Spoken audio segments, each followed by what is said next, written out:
he dragged this film down. After watching it, me and a couple of other people discussed it when we saw it at the cinema, and all of us, the first thing we commented on was Christian Bale's performance being the weakest part of that film. It doesn't help they've digitally remastered his voice, so he's stupidly got a deep voice when he's... Yeah, that growl. It just doesn't really make sense. It's... The thing that mainly gets me is that this is pretty much a tried and tested formula that all comic books go through. You get a hero, and then there'll be a new villain. And then the hero will go up against the villain, and they'll lose. And then they'll either learn something or try something new, and they'll go back against the villain, and they'll defeat them. But in The Dark Knight, Batman defeats him. Then he gets out and he beats him again. Then there's another bad guy and he beats him. He never fails. That's not the comic book formula. I mean, what you have is you turn basically one of the most vulnerable heroes of all. Because he's not superpowered. He's one of the most vulnerable superheroes of all. And you've just turned into some sort of Herculean example of a man. You've also got the whole thing throughout that Bruce Wayne and Christian Bale's just complaining that he's got so much weight on his shoulders. At night, he's the only one that takes down these villains.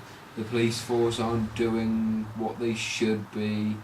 Blah-de-blah-de-blah. And it's sort of like, okay, I semi-understand where he's coming from. He is fighting against all these things. But no need to be so, like, uptight about it. He's the one that openly decided he wanted that mantle. He wanted to be Batman. So why complain about it constantly? I'm actually going to go back to that because what they're doing is that they're just ignoring the entire escape of the DC universe. I mean, Catwoman in Gotham, Huntress in Gotham, Batwoman in Gotham, Nightwing, Robin, loads of people. Well, Nightwing and Robin are the same, technically. Yeah, but we've got something like Red Robin, the Red Hood. I mean, in like the Marvel films, they never outright say, "God, we're the only ones in the entirety of New York," because they're not. Even Superman occasionally appears in Gotham to help the day. Yeah.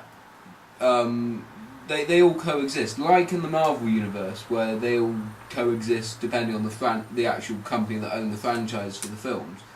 But they always are mixing and matching. But you've got... and they never outrightly say, "Oh, Spider-Man is the only one in New York because he's the only one we have rights to and the only one we've made a film of yet." But no need.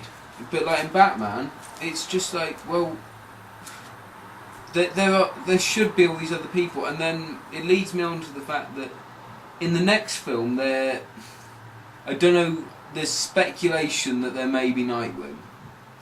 Just speculation, but if there is Nightwing, then that means if they go along the DC Universe actual storyline, that means that he was originally Robin. Yeah, Dick Grayson. Yeah. And it just won't make sense, because that will sort of make everything the Batman said a lie. And then if Nightwing just appears, it means that he's been in the city as well.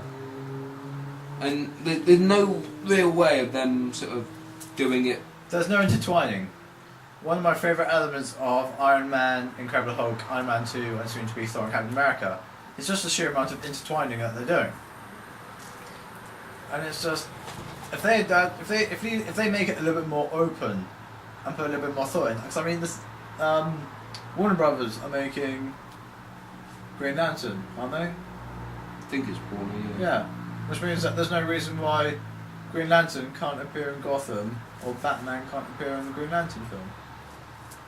Yeah, but they're not going to do it, probably. Yeah, exactly, they're not going to do it. And it's just like, why not? Leads me back onto Batman and Robin, where exactly our point, you have Batman, you have Robin, and you have Batgirl. Yes. You have them. Yes, fair enough, Batgirl only appears in this film, and essentially her rise is in this film. But you don't get George Clooney just constantly complaining about the weight on their shoulders. He openly likes the fame that he's getting as Batman, which some may say isn't good, in terms of him doing the whole Bat credit card and things. But at least he's not constantly complaining about it every 5 minutes, like Mr. Bale, who the film is just Bruce Wayne just whining to Alfred constantly. Oh, so much weight on my shoulders. Oh, I don't think she loves me. Oh, she loves me. Oh, she's dead. Oh, she would have loved me anyway. And things like that. It's just... And even the very end, he complains to... Gordon. Gordon, who is commissioner at the end, isn't he? Yeah. He complains to him, and then Gordon's child sort of asks why Batman's running, and the whole thing is he has to. He's like, no, he doesn't. He really doesn't have to. It's just rubbish. And the other thing is, they want to make it out to seem that Harvey Dent wasn't such a bad guy. We'll make out that it wasn't him doing all the things, because apparently no one knows that it was him. Although you would have thought Gotham, this sort of city they live in, would have lots of security cameras on buildings, CCTV, lots of witnesses watching Harvey Dent killing people, but apparently no. Apparently it's easy enough to hide all this. Don't know if that's because Commissioner Gordon's going to do all this himself, but it just doesn't make sense and doesn't really ring true. Also, why doesn't Batman inspire anyone to do anything? Gotham City seems to be full of just lazy, complacent people. I mean, like in like even in Spider-Man 1, Spider-Man is sort of to be a criminal and stuff. Yet when he's fighting Green Goblin on the bridge, all the people start chucking stuff at the Green Goblin to distract him, to save Spider-Man, because they know that he's a hero. In Spider-Man 2, when he's about to fall off the train, all the people catch him.